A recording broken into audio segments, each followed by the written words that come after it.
Good evening, everyone. Welcome to your evening news recap. This is episode 12. Wow, already. That's kind of crazy. Hopefully all of you guys are having a wonderful day so far. Today is March 27th, I believe.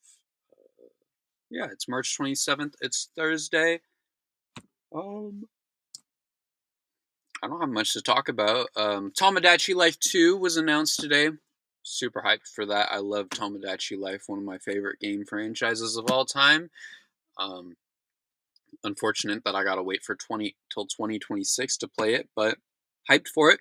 Very hyped, very hyped. My vision's like super blurry. Don't know why. And there goes my hair. um, Anyways, let's get started on today's episode.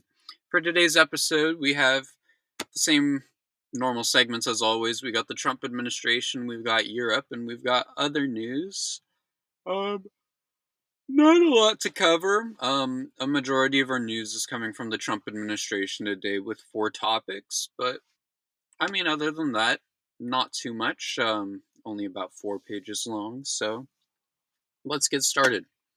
The Trump administration. For this segment, we have Trump has threatened larger tariffs on Canada and the EU if they work against the United States. Trump said he's considering lowering tariffs against China if they agree to sell TikTok. The Trump administration has cut representation for unaccompanied minors, and RFK is going to, or did fire, I guess, already 10,000 people. Let's get started. The Trump administration has threatened larger tariffs on Canada and the EU if they work against the Trump administration and the United States. President Trump has threatened to impose far longer, far larger, holy tariffs on the EU and Canada if they work together to combat trade tariffs. In a post on True Social, he said, if the European Union, with Canada, in order to do economic harm to the United States, large scale tariffs, now I'm like clicking buttons, oh my gosh, far larger than currently planned, will be placed on them both in order to protect the best friend both the two countries have ever had. Yes, he did just call the European Union a country and not a group of countries like it is. Trump has continuously hinted at targeting Europe and Canada on Liberation Day, where he plans to roll out a variety of reciprocal tariffs. Trump's ego is insane. The United States is the world's largest economy, yes, but all of this is his fault, and he expects there to be no consequences for the tariffs he started himself. He was the one who launched the trade war. He was the one who put us into the trade war, and he thinks that he deserves to just get what he wants. But he doesn't, and I don't understand how you can be that dumb of an individual and be the president of the United States, not to mention the commander in chief of the largest military in the world. Oh, I don't. Not to mention, according to MAGA, he's a great businessman. The same guy who's had multiple companies file for bankruptcy. I mean, whatever happened to the Trump Taj Mahal? Look into that. You know what it turned into? The Hard Rock Cafe. It's so aggravating how uneducated people are when you have so much information at your fingertips. Like, in my phone, a Google search away, all I have to do is type up whatever I want to know, and I know it. I can read the information and I can educate myself.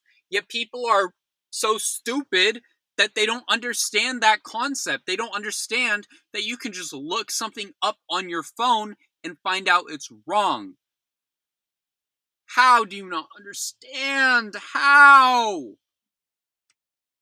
And it's not just a problem with the older generation, it's a problem with the younger generation now, too. The generation who has been raised and grown up with technology at their fingertips. The generation who has known nothing different than having a phone for a majority of their life. I mean, granted, I didn't get them a phone till like middle school, but a majority of my generation's life has had maybe not their own personal phone, but access to a phone.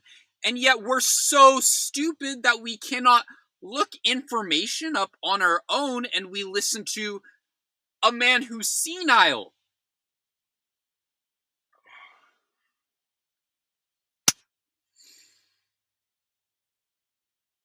We're going down a rough path and it's going to be a rough 4 years, buddy. Woo! Okay, next statement or segment. Trump said he would consider lowering tariffs on China to get them to sell TikTok. On Wednesday, Trump said he would consider the reduction of Chinese tariffs if the country's government approves the sale of TikTok's United States operations. When speaking to a reporter in the Oval Office, Trump said, "Sounds like something I'd do. As of right now, TikTok is scheduled to be banned on April 5th unless an extension is passed." Trump has said the deadline could be extended further if needed, but he is proposing a 50% joint venture with China on the app. The administration hasn't provided details on what an extension could look like at this time. As mentioned earlier, TikTok will probably be banned on April 5th. Will there be an extension? Probably. Will China sell the app? Maybe. We don't really know. Shocking that Trump wants to automatically work with China now after he spent his entire first administration shitting on the country, but I digress. That's not the point I have to make here. Um, I'm personally very worried about this TikTok ban. TikTok is my largest platform by far. I have almost 14,000 followers on there, which, isn't very impressive because it's only TikTok, but, it is my largest platform, and it is definitely the best platform for me, not only getting my word out there, but getting me out there and developing a larger following. I, no other platform is going to have an algorithm like that. No matter how hard they try. I know, like YouTube tries to get content out there, but YouTube is definitely one of the worst platforms for growing on. I mean, granted, I've had my YouTube channel up for about, ooh, that's a good question, 2 months now, maybe longer than that, and I have 50 subscribers. But I mean, it's easier to grow on TikTok than it ever will be on YouTube, and likely than it ever will be on Substack or any other platform, just because of how intricate the TikTok algorithm is and how user friendly it is. I mean, as long as you make something entertaining, you're gonna do well on TikTok. And of course, not that's not always the case, and sometimes it is just that really annoying video that you put no effort into that is instantly gonna blow up. But I mean, that's how it goes, and I'm not complaining, even though I posted a video 2 months ago and it's still getting traction instead of all my other content. I mean, I'm still growing and it's still attracting people towards my content, which isn't a bad thing. So if TikTok is banned, I mean, I will be honestly terrified. I don't know what'll happen to my content at that point. I will still be on Substack and YouTube and all my other platforms, of course, but yeah, if TikTok is banned, that that changes things for me a lot. That's for sure. So hopefully it doesn't. We'll see where it goes. We'll see where the extension goes. We'll see if this possible sale happens and where that'll go. Only time will tell for now, but it's interesting to think about. I gotta speed it up. We're already 10 minutes in and I've only covered 2 topics. Oh no. Um, the Trump administration is cutting representation for unaccompanied minors. On Friday, the 21st of March, the Trump administration terminated federal funding that provides legal representation for unaccompanied migrant children in the USA. The cuts raised concerns for thousands of migrants who are battling the U.S. immigration system. Experts say this could affect around 26,000 children. According to ABC News, around 600,000 children have entered the U.S. since 2019, and organizations across the country have provided legal service to these children while receiving $200 million in government grants. Unfortunately, this contract has been terminated. In addition to legal representation, terminated services include court preparation, referrals for urgent needs like social services, and assistance for filling out forms with the courts. 4 children transferred between ORR, Offices of Refugee Resettlement Facilities. This is some truly horrible news. Children don't understand the legal process, especially being a small child. A 5-year-old should never, for any reason, have to get a lawyer on themselves, and under any circumstances. Not to mention, how do you expect these children to pay for a lawyer? A 5-year-old is not going to be able to afford a lawyer.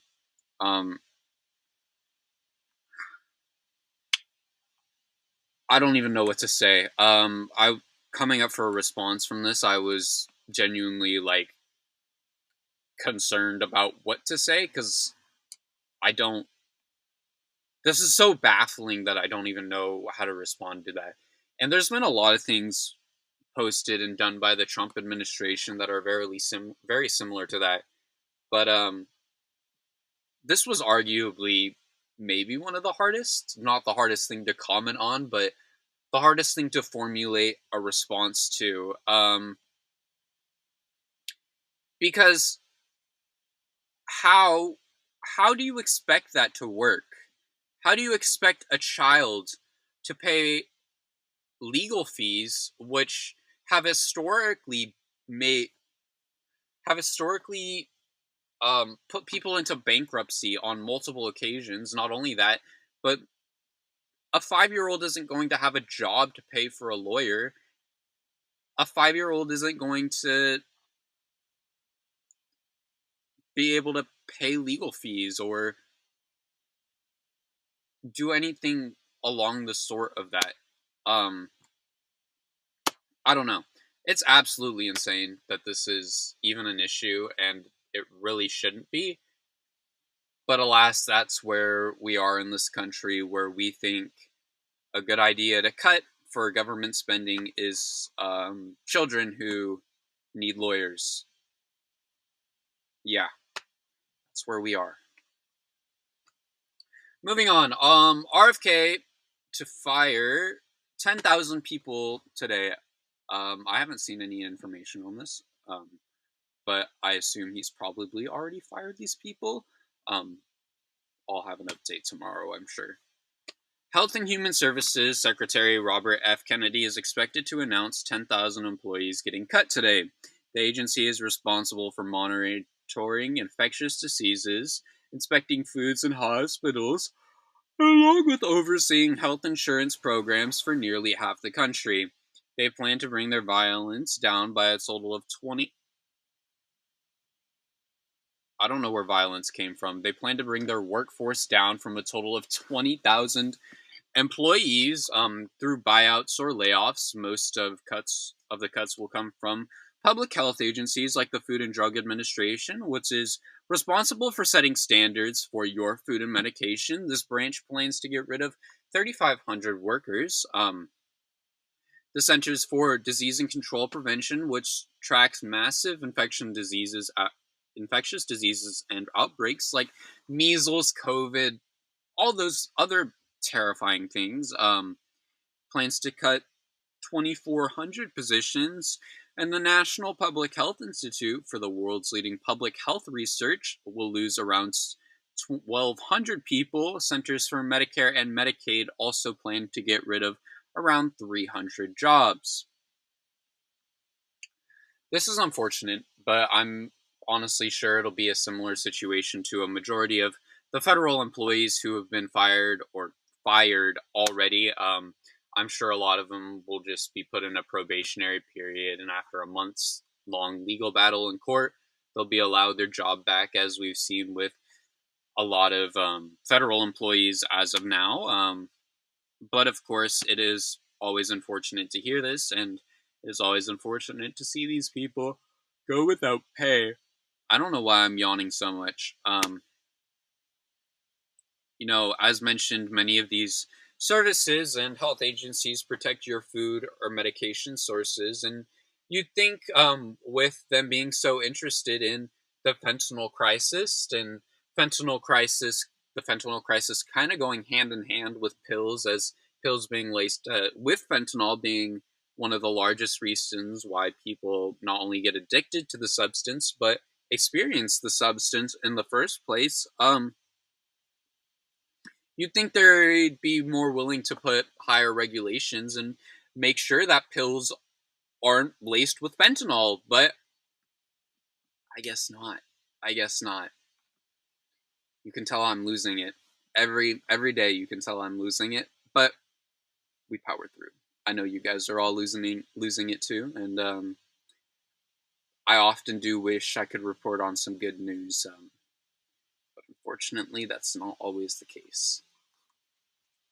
Moving on to the Europe segment, we have one topic to cover, as the EU has told residents to stockpile 72 hours worth of supplies. I don't know why I'm yawning so much. Holy. Citizens. Somebody was talking. Sorry. Citizens of the European Union have been told by EU commissions that they should stockpile food and other essential supplies to sustain them for at least 20 or at least 72 hours, according to um, in an event of a crisis. I don't know why I said according to. I'm losing it. Frazzled. Don't even know.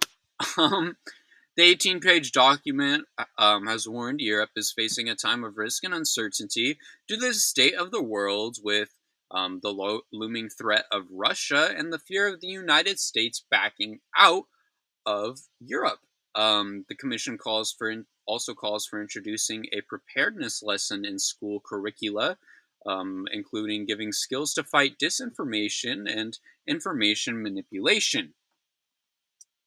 I think it's unfortunate to see the result of Trump distancing the United States from Europe.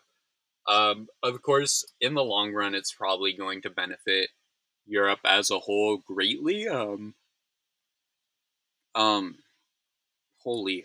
Um, yeah, in the end, it'll probably benefit Europe more than it benefits us. Yes, it is unfortunate to see our relationship with Europe destroyed, and I'm sure one day we'll be able to rebuild that relationship. Maybe not to the fullest extent of what it was before. I doubt we have control over things like NATO or anything like that ever again. But I think it will benefit Europe. Europe is and Canada as a whole is going to realize that they can't solely rely on the United States. They need to kind of stand for themselves even more.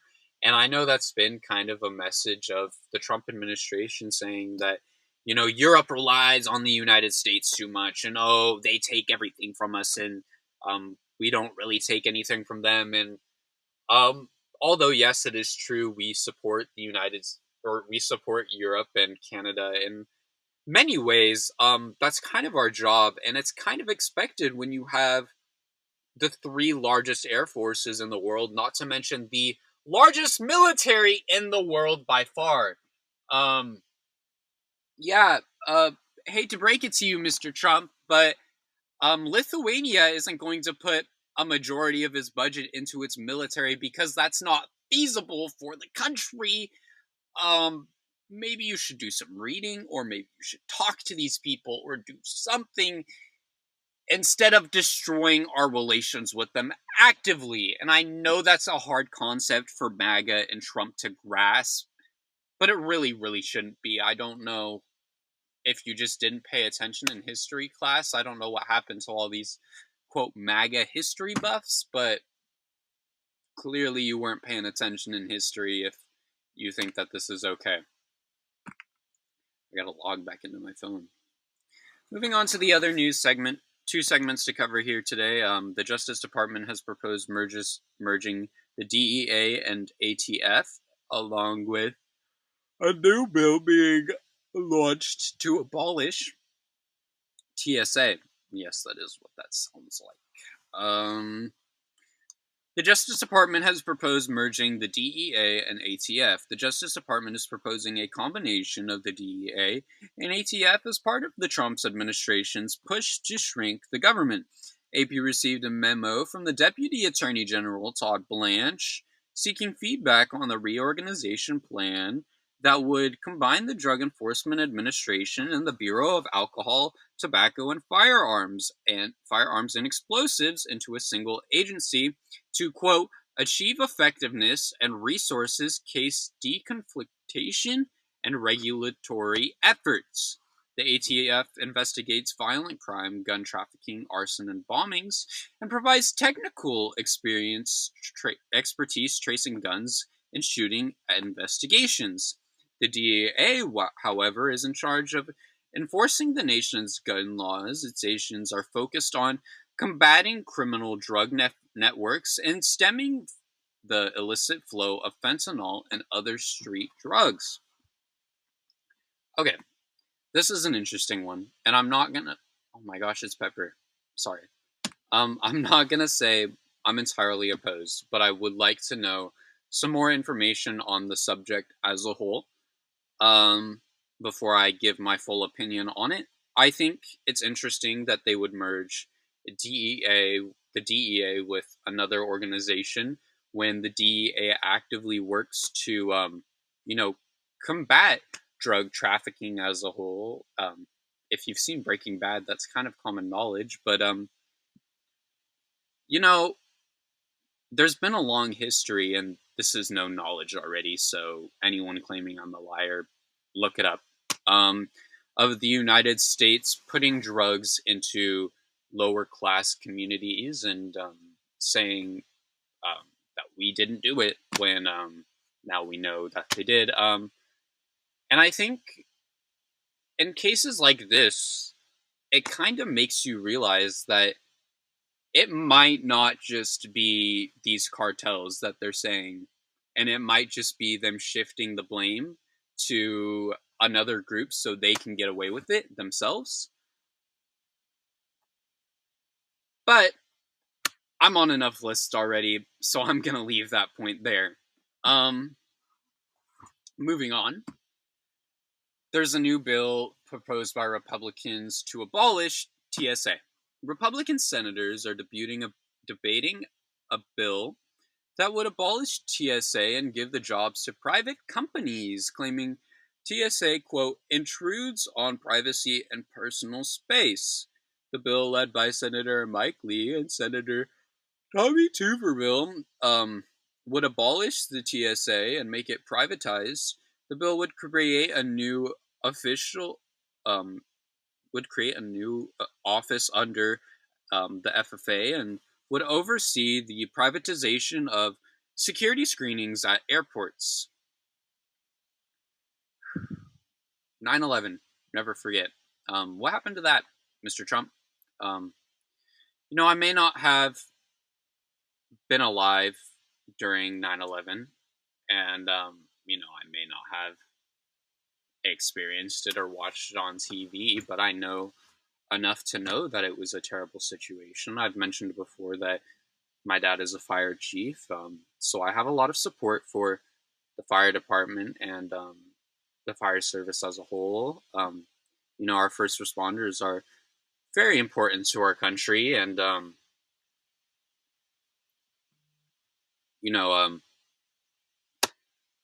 essential. But I don't know. I think it's genuinely sad to see the Trump administration not only overlook the whole tragedy of 9/11, something Trump should be very aware of, as he claims New York as his home state. But I don't know. Are we really gonna let a private company dictate whether a bomb gets on a plane or not? Do we really think that is the best idea in any way? No, it's not a good idea. You know, what it is a capitalistic scheme to get more money in the rich's pockets. But they're not going to tell you that. You know why they're not going to tell you that? Because they don't care about you. That's that's just common sense by everything they've done at this point. And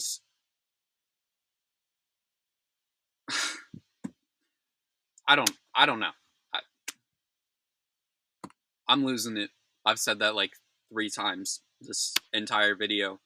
But yeah, that was all the topics I had to cover today. Um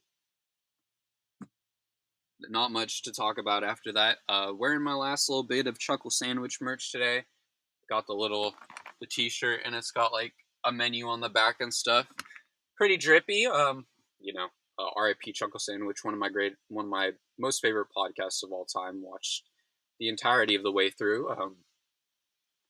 But yeah, I mean, hopefully there's people like you who are like me watching Chuckle Sandwich, and you're watching this podcast, you know, because this really is just a podcast. You know, I'm coming on here and I'm kind of um, spitting at the news at you, but I'm also adding a personal touch. You guys are also seeing a more personal view of I am. At least that's how I think it is. I think um, these videos make it easier for you guys to kind of understand who I am as a person and kind of get a wider view of my emotions as a person. Because you know what? A 2-minute TikTok isn't going to tell you much compared to this, 30-minute video that you're seeing here. So, you know, I think, in my personal opinion at least, you guys see me on more of a personal level than you do on TikTok. But of course, I'm not exposing my entire life to you guys. I do try to keep some of those things private, but you know, you're learning more about me and such. I don't know. Um, Thank you everyone for watching. I hope you're all having a wonderful day, whether you're on Substack or YouTube. Drop a subscribe, drop a follow, drop a whatever. If you're looking to support my content and you're on Substack, pledge your subscription. Subscriptions are available April 20th. Just because I can't claim any money till I'm 18, and 420 is my birthday. Yeah. Not much else to say. Have a good one.